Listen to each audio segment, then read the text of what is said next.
In 2022, I'm on a 2-hour-long Zoom call where shortly before he will become the head of all of this website, Neil Mohan is spending 15 minutes with my cohort of YouTube creators in residence. About a dozen queer YouTubers, I'm somehow one of them, have been asked to give feedback to product developers on how we would use potential new features and more practically point out all the ways that those features might be used for harm. But in this quick sliver of time, the floor is open for all of us to tell this big deal person anything we want him to know about the experience of being a creator in 20 whatever it is. And I say, short form video is ruining my life. Now, I've been sat in my desk chair for long enough at this point that the little knot that forms just below the back of my ribcage is locking in. But what makes me most uncomfortable is that I feel like after years of watch time is king, the platform where I've staked my career, my community, my livelihood is pulling some pretty serious levers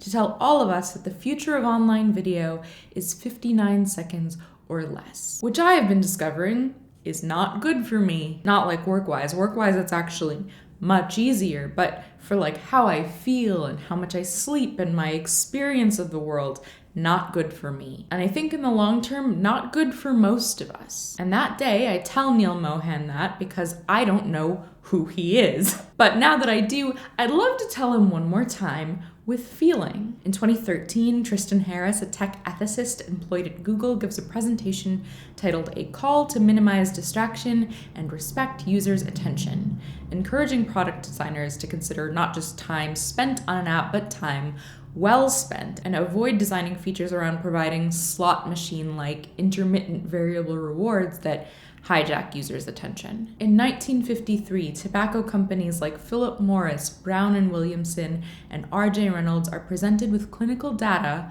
pointing to a causal link between cigarettes and lung cancer. A year later, they release a statement that they believe their products are, quote, not injurious to health. Also in 2013, the YouTube algorithm changes to suggest videos not based on highest click-through rate, but on watch time, measuring how much of a video that a user watches through. This explicitly encourages creators to create content that will actually deliver on the promises of its title and thumbnail, and implicitly encourages creators to take 5 minutes of content and just sort of repeat it for like 20 minutes to accommodate more mid-roll advertisements. In 2018, to stay up with the times, I make a TikTok account. It feels the way YouTube did in its early days, like a playground for trying out weird shit, where every user was a creator and everyone was watching each other try things. It wasn't about the money and it wasn't that serious. It was possible to forge real relationships. It was a place where something really special could happen. In September 2023, TikTok Shop launches in the US, allowing users to make purchases directly from shoppable videos and live streams without leaving the TikTok app, and allowing creators to earn a commission off of purchases made from their videos. Now, most of the videos encourage you to make purchases from the videos. In March of 2021, YouTube's Shorts product, a competitor to TikTok, launches globally. These videos are limited to 1 minute or less, and I start poking around with it on my phone. Soon I develop a habit of waking up, opening the app, and watching short-form videos on mute so as not to disturb my sleeping partner for at least half an hour every day before getting out of bed. In 1963, the General Counsel for the tobacco company Brown & Williamson notes, "Nicotine is addictive. We are then in the business of selling nicotine, an addictive drug." Instagram follows in August 2021 with its own short-form, algorithmically served bottomless video stream, which it calls Reels. Now every app I open allows me to watch short-form videos on mute in bed every morning. In January 2023, I decide to stop being a professional hater and give making short-form content an honest shot. Because civic imagination content is not something that works all that well in a 15-second endless scroll, I decide to make brief single-song music reviews and post them 3 times a week. I write a lot of them in batches and film them in batches and edit them in batches, and then I go to upload them. Whenever I open either of the apps that I'm using to share short-form vertical video content, I am greeted with short-form vertical video content auto-playing at me. I find myself wasting 15 minutes or so watching these videos that come blaring into my irises before I can manage to remember what I came to the app to do. These products also hit me with videos to watch immediately after I press upload so that I do not leave the app when I've done what I came there to do either. My experiment with regularly uploading lasts 3 months before it becomes untenable. In April of 1994, the CEOs of 7 different tobacco companies, the same ones from that statement in 1954, testify in a congressional hearing that nicotine is not addictive.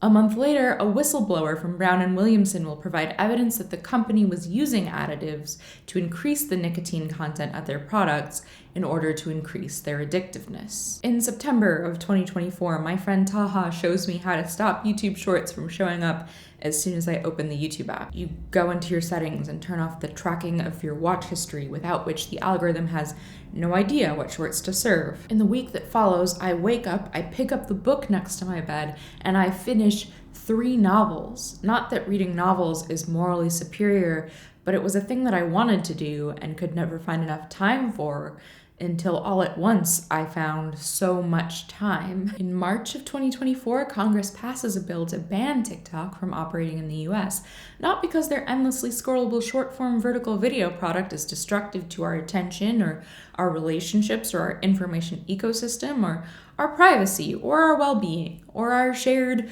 reality, but because only our own tech corporations are allowed to destroy all that. Maybe next week there will be a new entry into this timeline, but I'm not sure how much it will change. My beef is not just with TikTok. Remember, it's the head of YouTube that I told that short-form video is ruining my life. It's severing my relationship to my audience. It's severing my relationship to my own inner life. If one of these apps gets banned or goes under, the others will persist, joyously slinging me their unsatisfying slop. YouTube's stated goal is to maximize user satisfaction with YouTube over their lifetime. But the problem with YouTube Shorts, with TikTok, with Reels, is that it is not possible to be satisfied. Both in that it's a giant slot machine pulled, promising the big reward is coming always just one more swipe away, and that these short bursts of loud, nuanceless, attention-hacking content just aren't satisfying. It's a bag of sour gummy worms that you eat until your teeth hurt. It's a cigarette that provides an immediate hit of relief and a lifetime of rotting lungs. I have no doubt that people are mourning a short-form video app for a very real sense that they found their special band of weirdos there. They got connection or information or community or joy or belonging or success, but that is not what these apps have been selling, not for a long time. I can hardly find those positive aspects anymore when I go searching for them. I can only speak for myself here, but every bit of positive impact I have extracted from them, they have extracted much more from me. They are then in the business of selling attention, an addictive drug, and I think they know that. Tell me in comments how short-form video figures into your life, and what about it, if you could wave your internet magic wand, would you change? I'll see you soon.